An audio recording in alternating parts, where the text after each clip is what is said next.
Muy bien, vamos a comenzar. Tengo que abrir acá la presentación. Bien, esta serie, como dice el nombre, ¿no? Apología al anticristianismo, es una forma de introducción, ¿no? A la ideología del espacio.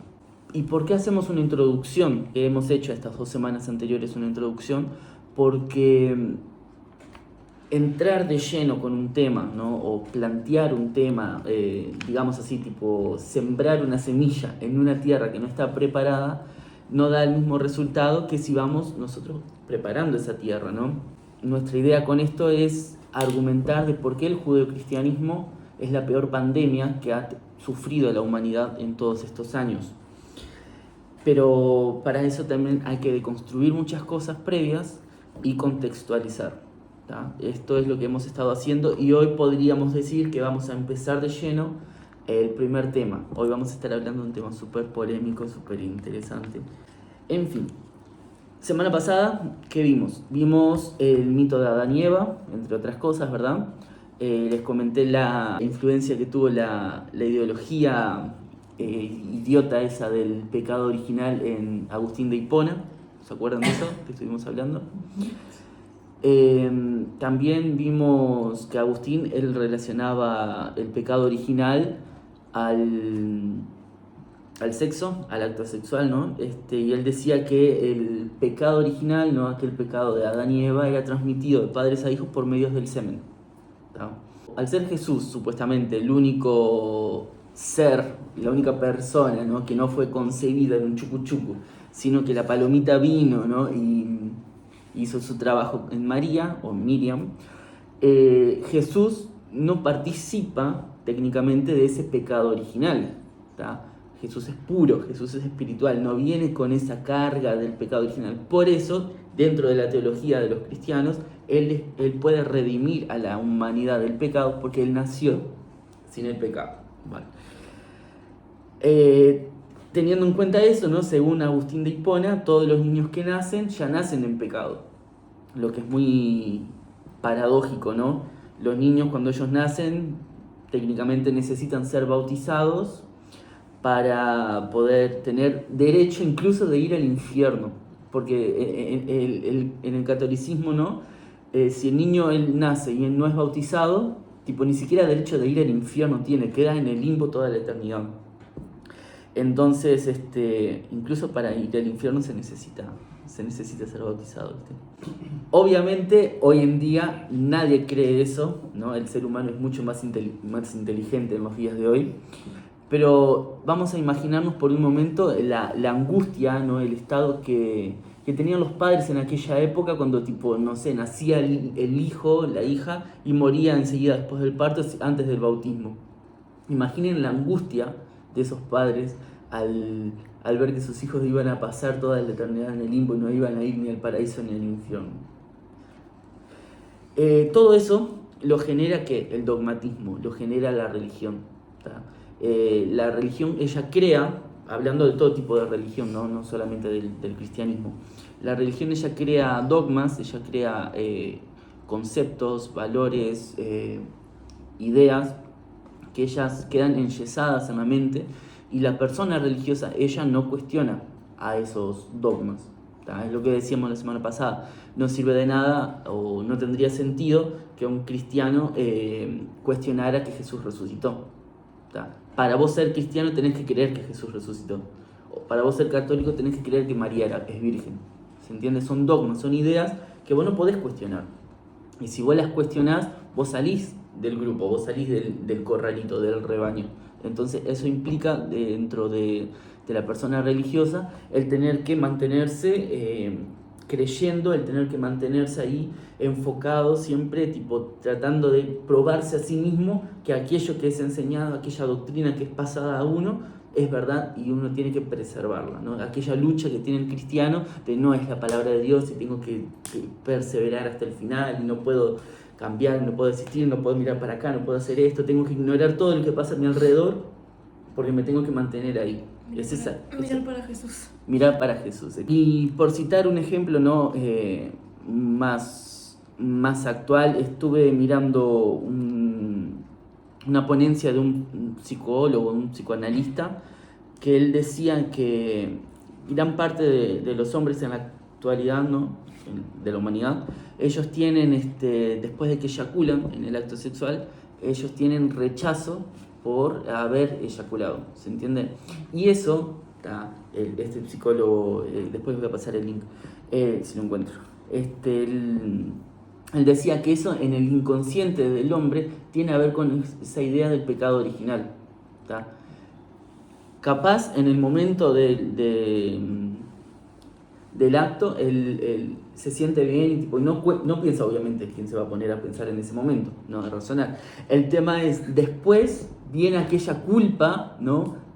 Del pecado original, que capaz no somos cristianos, capaz no somos religiosos, pero eso ya está en el inconsciente colectivo de la humanidad, de Occidente. Hasta ese punto ha ido la influencia cristiana. Hasta ese punto tenemos que ir para deconstruir y para librarnos de toda esa influencia que hace 2000 años que forma parte de la sociedad.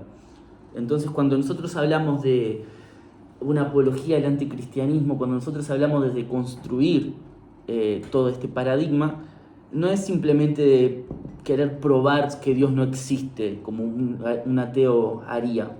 No es, ni siquiera es ese nuestro interés, porque, o sea, si ustedes creen en un Dios, en una divinidad, en lo que sea, o no, está perfecto, es tema de ustedes. Dentro del espacio nosotros no predicamos la no existencia de un Dios o lo que sea, son libres. La propuesta de este espacio es cuestionarnos, es ir para adentro, es indagar, es que uno pueda ver si las decisiones o si las perspectivas que tenemos en nuestra vida son auténticas, son nuestras, o si son producto de un influjo, si son productos de una influencia que viene de la moralina judeocristiana o de cualquier otra influencia que nos está condicionando.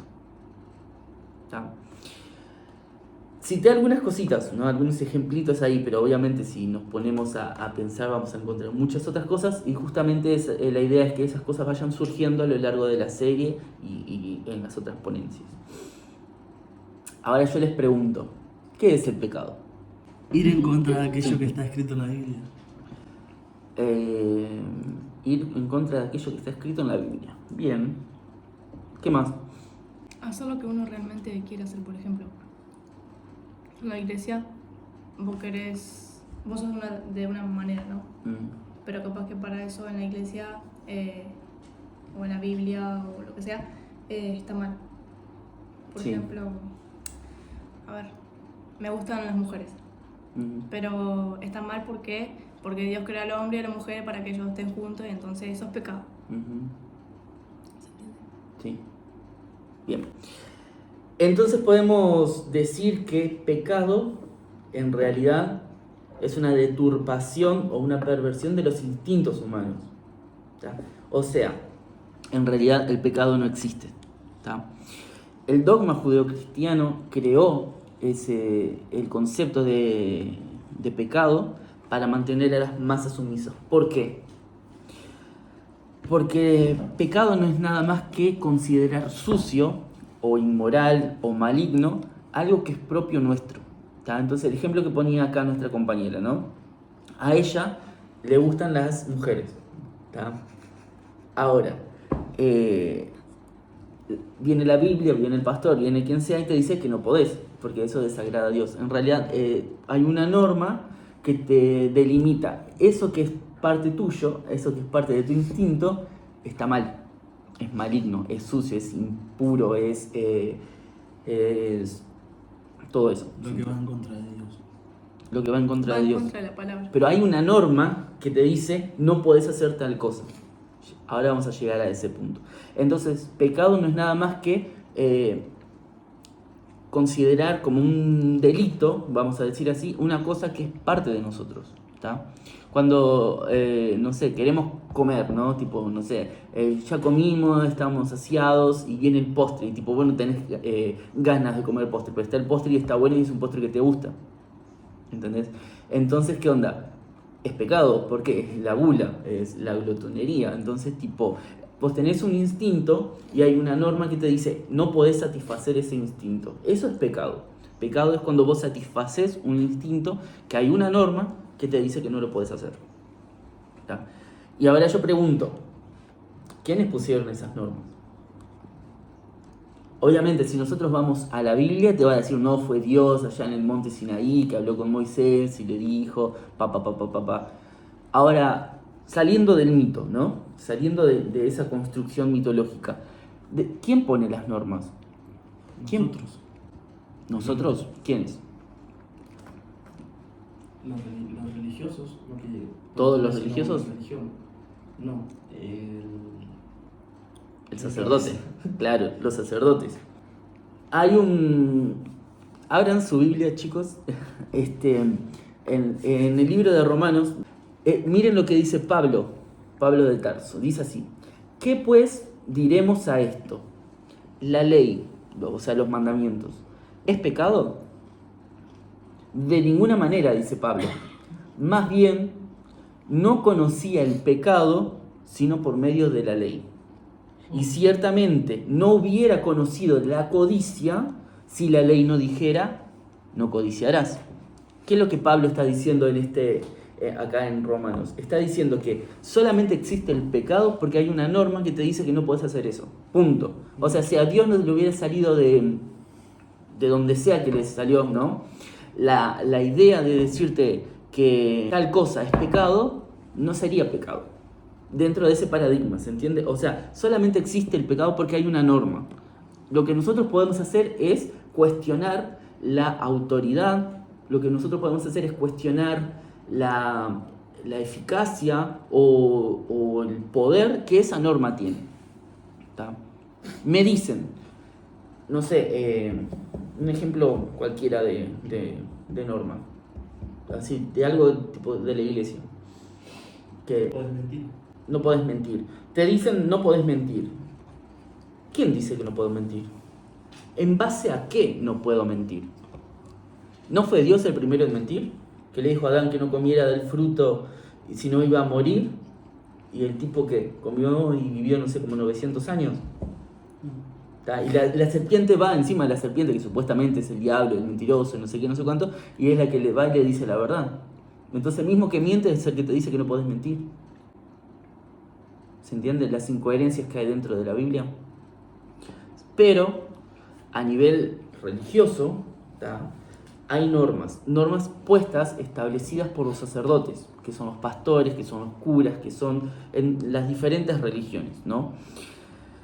Ellos ponen normas ¿para qué? Para mantener a la sociedad, ¿no? al pueblo bajo un control, digamos así. Entonces, vos no podés hacer tal cosa. Es lo mismo que hace el Estado. El Estado, nuestro Estado uruguayo y todos los otros, tiene la Constitución, tiene las leyes, tiene las normas que te dicen, vos ciudadano podés hacer estas cosas, no podés hacer estas cosas. De esa forma mantienen la convivencia, entre otras cosas, ¿no? Y el control. Lo mismo a nivel religioso. Está perfecto que toda organización tiene sus normas, ¿no? Porque, o sea, desde el momento que dos personas se ponen de acuerdo en querer llegar a un punto en común, tiene que haber alguna base que permita esa existencia, esa coexistencia, ese diálogo. El tema es cuando esas normas se meten en tu vida personal. Porque está perfecto. Nosotros tenemos un acuerdo, ¿no? Vamos a no mentirnos, porque tenemos un objetivo en común, necesitamos poder confiar el uno al otro para llegar allá. Entonces nosotros no nos mentimos, está perfecto. Ahora, si vos me decís que yo soy mala persona por mentir, entonces, ¿qué significa eso? Vos estás haciendo un juicio de valor encima de un acto, de una decisión. ¿Está?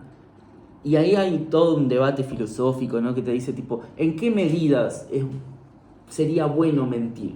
Si viene, si viene una persona, ¿no? Que está siendo perseguida, la quieren matar y se mete a tu casa, no sé qué, y vos la querés proteger, y viene el asesino atrás, ¿no? Y te dice, ¿viste a fulano que se metió, fulana que se metió por acá, andaba, no sé qué? Vos decís, no, para protegerla.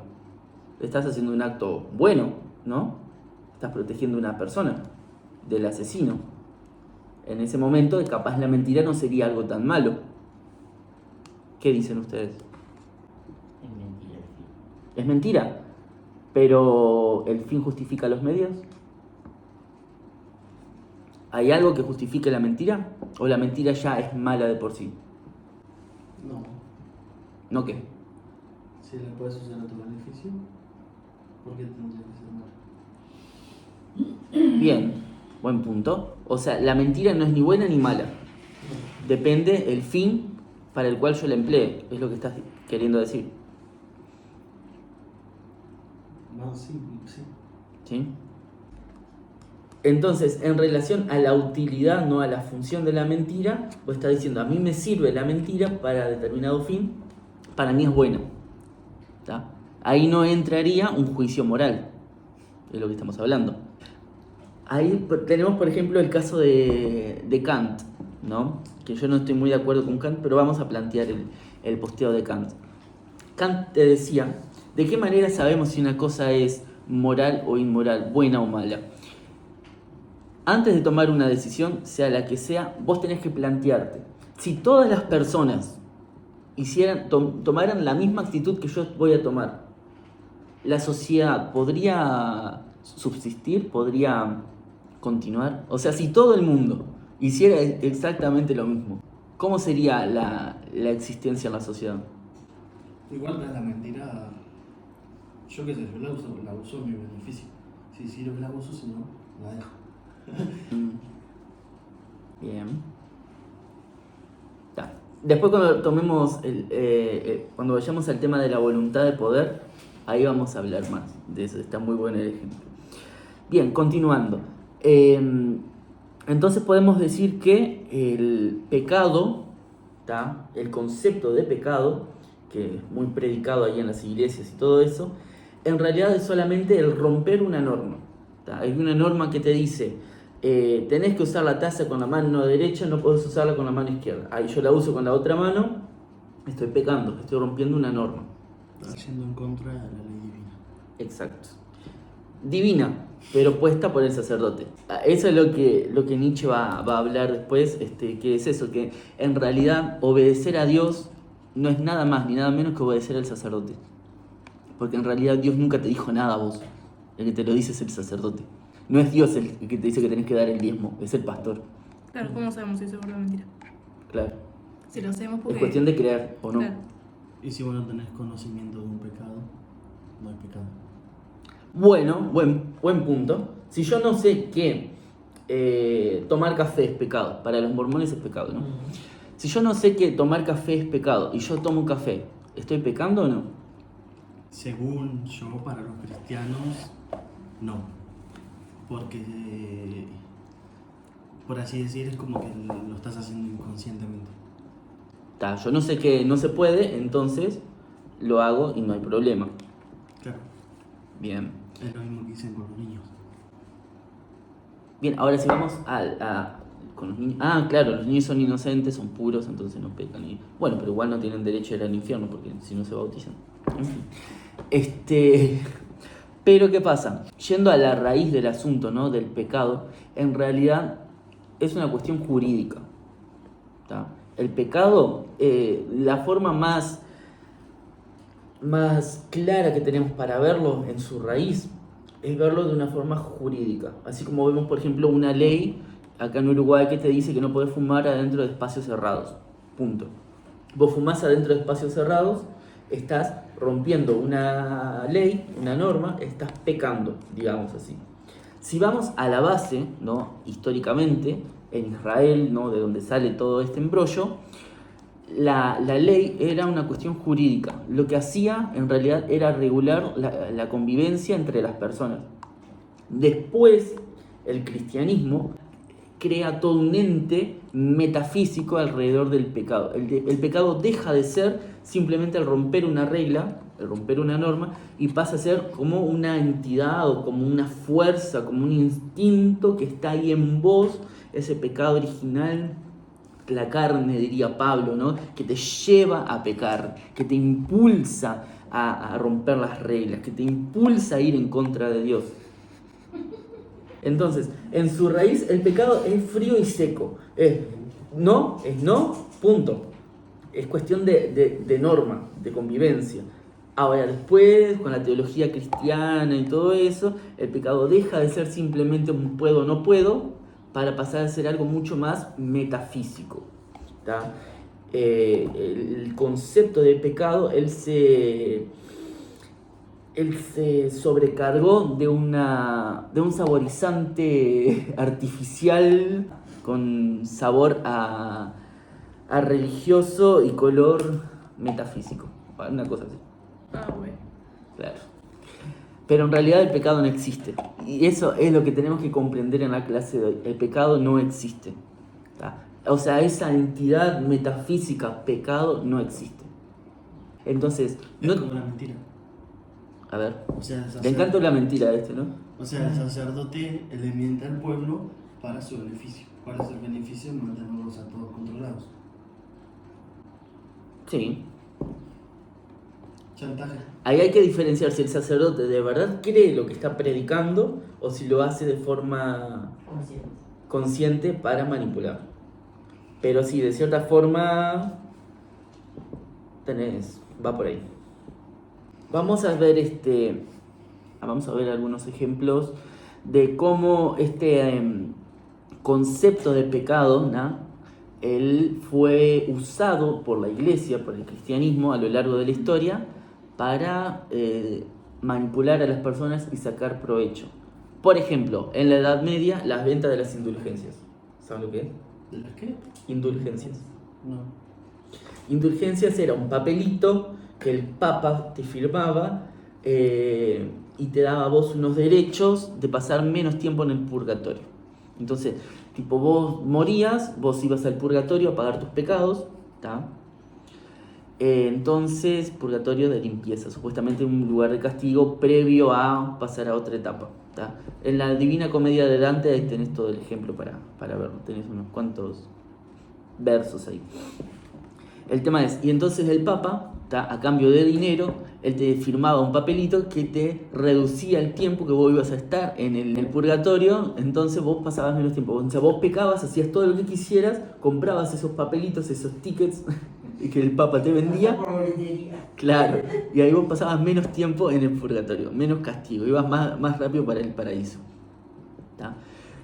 Era una forma en la que la Iglesia Católica durante la Edad Media se enriqueció tanto con la venta de las indulgencias. Entonces ahí vemos un ejemplo de cómo el cristianismo él aprovecha, cómo la religión ella aprovecha el concepto de pecado para su beneficio.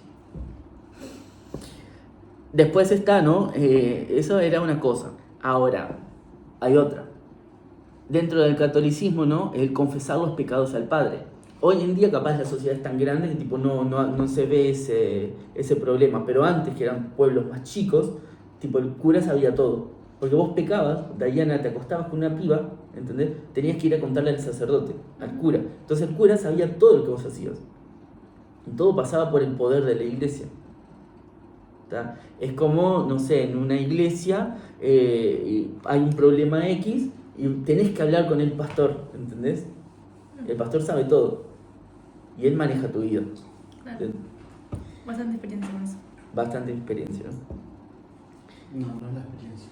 No es la experiencia, es la dirección del Espíritu Santo. Claro. Bueno, y después está el tema de que para vos ser salvo tenés que estar dentro de la iglesia. De tener el Espíritu Santo. Claro, tener la palomita y estar dentro de la iglesia. Porque fuera de la iglesia no hay salvación. Por más que los pastores digan que no, que la salvación es solo por gracia del Espíritu Santo, por el sacrificio de Jesús y no sé qué, y todo ese verso, el tema es, vos salís de la iglesia, perdés tu salvación. En la práctica, ¿tá? La comunidad lo ve así. ¿Y entonces cómo era antes del Nuevo Testamento? Antes de Cristo, Antes. vos pecabas, ¿no? En Israel, ¿no? Vos ibas al sacerdote, llevabas una ovejita, un cabrito, el sacerdote mataba al cabrito en representación tuya y vos eras liberado de la culpa. O sea, una vida de un animal pagaba el precio de la muerte que vos tendrías que tener por haber roto esas reglas. Hoy en día, no, es Jesús. Jesús pagó el precio por mí, Jesús dio su vida por nuestros pecados, etcétera, etcétera. El tema es, eso te coloca a vos en una situación de dependencia. Porque se crea ¿tá? Y se establece un concepto de pecado, ¿tá? En el que todos nos sentimos culpables de cierta forma, ¿no? Por el pecado. Entonces yo necesito estar atado, sujeto, preso, siendo esclavo de Jesús o del pastor, de la iglesia o del cura o de lo que sea, para ser salvo. Ahora ya no están más las ovejitas. Ahora ya no están más las ovejitas. Ya no están más las ovejitas. El tema es que Jesús paga el precio por los pecados, ¿no? Supuestamente el pecado ya no tendría que existir, pero ¿qué onda? Todo el día estás pecando y todo el día te vienen con aquel discurso del pecado y te hacen sentir culpable y te hacen sentir mal y no sé qué. ¿Está? ¿Para qué? Para que vos no salgas. ¿Entendés? Porque ellos necesitan mantenerte dentro de la iglesia. ¿Y de qué forma te van a mantener dentro de la iglesia? Por el miedo. ¿Miedo a qué? A que si vos salís, vos pecás, el diablo te va a llevar para el infierno. El diablo está tan alzado atrás tuyo, tipo que está esperando la oportunidad en la que vos salgas de la iglesia para llevarte para el infierno. Puedo decirte, vení para acá, bebé. Claro. Y ahí el diablo te va a hacer mirar unos videos como de un perturbado acá, un endemoniado hablando estas cosas, para llevarte tu alma al infierno, ¿sí? Por eso el canal se llama Camino al Averno, ¿viste? Nosotros somos financiados por el infierno. Otro ejemplo, tenés que dar el diezmo. Si vos no das el diezmo, le estás robando a Dios. ¿Entendés? Si vos no das ofrenda, le estás robando a Dios. Y el que roba, ¿a dónde va? Al infierno. Al infierno. ¿Se entiende? O sea, se percibe toda la estructura que hay en torno al pecado y cómo ellos hacen para mantener a las ovejitas dentro del corral. LaVey decía algo. ¿Saben quién es LaVey, no? Anton Sandor LaVey, el padre de la iglesia satánica. En fin, él decía algo en relación al diablo que nosotros lo podemos copiar y lo podemos usar para el tema del pecado, ¿no? Podríamos decir así, parafraseándolo, que el pecado es el mejor amigo que la iglesia ha tenido porque la mantiene en el negocio todos estos años. Si no existiera el pecado, la iglesia se fundía. Claro. Por eso, hace tantos años, lo primero que hicieron fue inventar el pecado. De esa forma mantienen a las ovejitas dentro, juntos, ahí en el corral. Pero si nosotros vamos, y la idea de esta clase es justamente que nosotros nos atrevamos a cuestionar, es el fundamento del pecado. ¿Por qué es pecado lo que es pecado?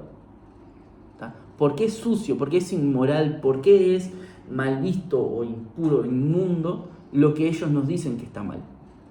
¿Se entiende? Si nosotros cuestionamos las bases de lo que ellos dicen que es el pecado, nos damos cuenta que en realidad no tiene ningún sentido. ¿Tá? Porque comer carne de cerdo para el judío o no comer carne de cerdo, que para ellos es pecado, no tiene ningún sentido.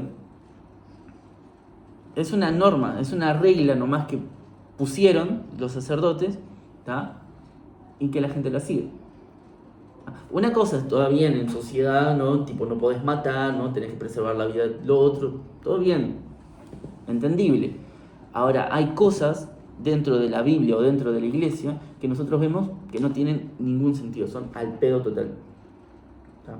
Y la idea de esta clase justamente es que nosotros cuestionemos, ¿tá? Para nosotros mismos, que cuestionemos y nos permitamos ver qué cosas nosotros estamos siguiendo en nuestra vida, ¿tá? O qué dogmas o qué límites tenemos en nuestra vida que en realidad no tienen ningún sentido.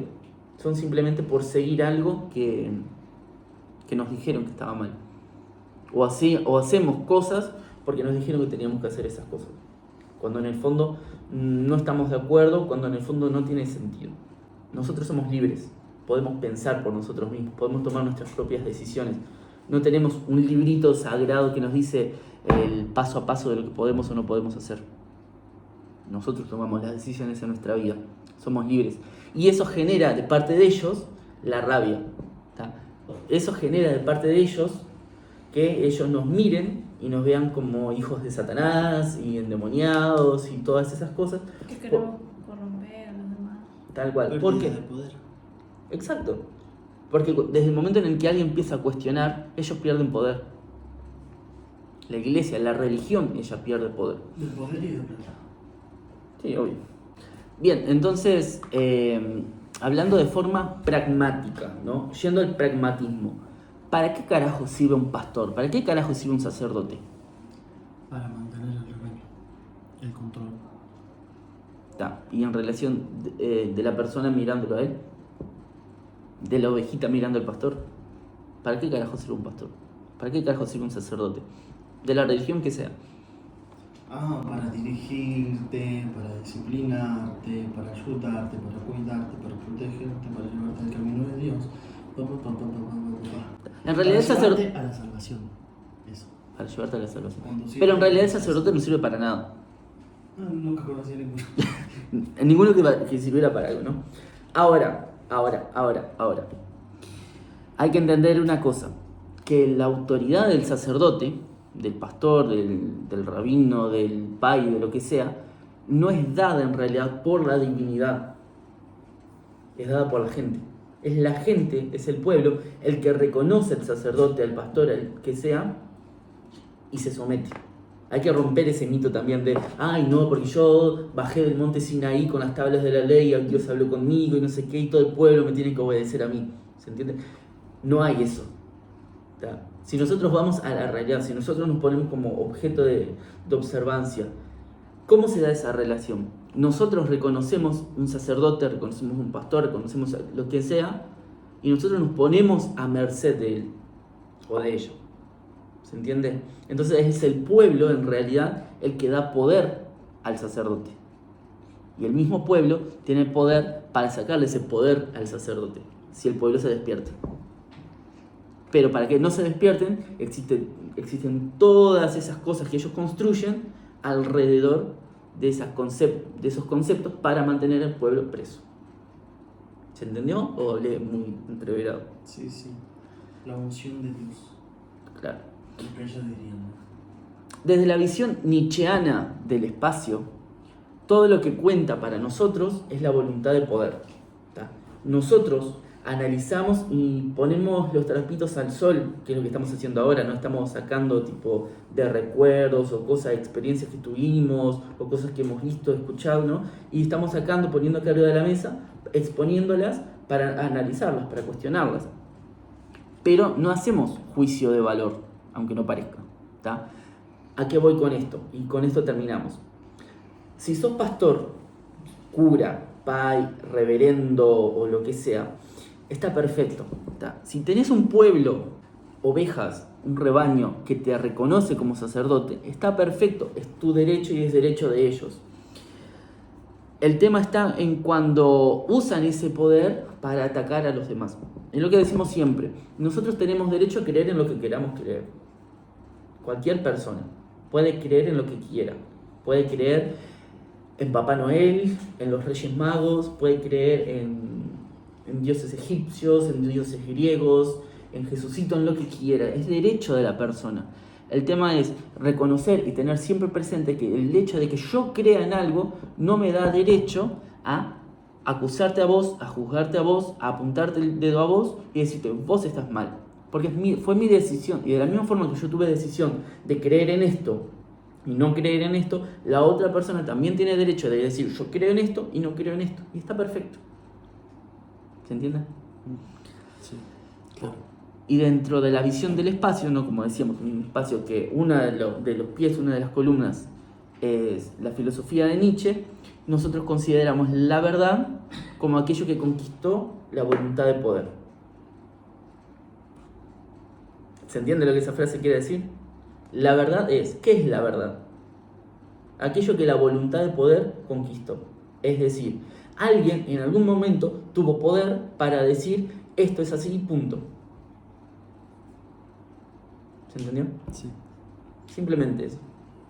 Entonces, si vienen y te dicen lo que está escrito en la Biblia, lo que está escrito en la palabra, es verdad, es porque alguien en algún momento tuvo la oportunidad de decir, y la otra gente lo secundó. Simplemente. ¿Se entendió?